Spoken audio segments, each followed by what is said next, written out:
200-250 tane araç mevcut yani. Bu araçlar 14-15 senelik araçlar var normalde. Yeni araçlar da var gerçi. Yani bu araçlar burada ne kadar durursa bizim için sıkıntıdır. Çünkü 14-15 senelik araçlar hep çürüyor burada. Yani yazık, günahtır.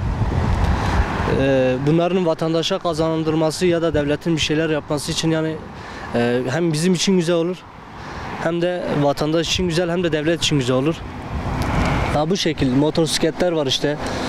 Yaklaşık 400 tane falan, 300 tane motosikletimiz var. Onlar da çürümeye terk edilmiş. Tabii. Aynen. Yani çünkü niye araçlar çürümeden önce hem vatandaşa kazandırması, hem devlete kazandırması, hem de benim kendi otopark ücretim. Sonuçta biz de burayı çalıştırıyoruz. Bekçi parası veriyoruz. Ondan sonra afet sigortası parası veriyoruz. Yani bizim de cebimizden çok para çıkıyor. Bunlar ne kadar durursa bizim için o kadar zarardır yani. Yani 40 milyon, 45 milyon maliyetinde araçlar var yani. Çünkü son model arabalar var, BMW'ler var, tırlar var. Yani araç çok. Yani haddinden fazla araç var. Hepsi terk edilmiş. Sigortasıdır, muayenesidir, ondan sonra otopark ücretidir. Yani bir sürü ıvır zıvırı var yani. Tabii gün geçtikçe katlanıyor yani. Bu da yazık, günahtır çünkü arabalar çürümüş artık. Yani hem güneş vuruyor, yağmur vuruyor, kar vuruyor.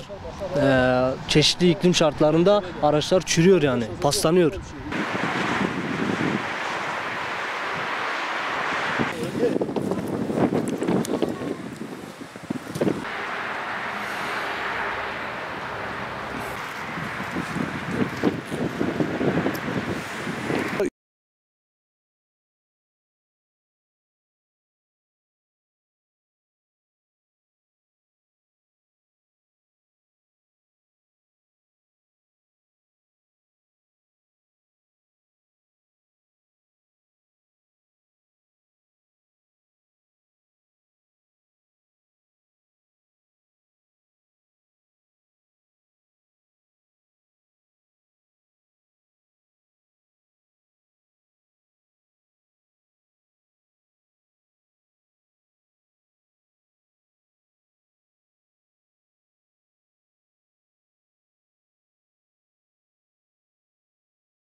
Günlük 3-4 tane araç bağlama şey oluyor. İcralık olan var, muayenesi, sigortası olmayan var.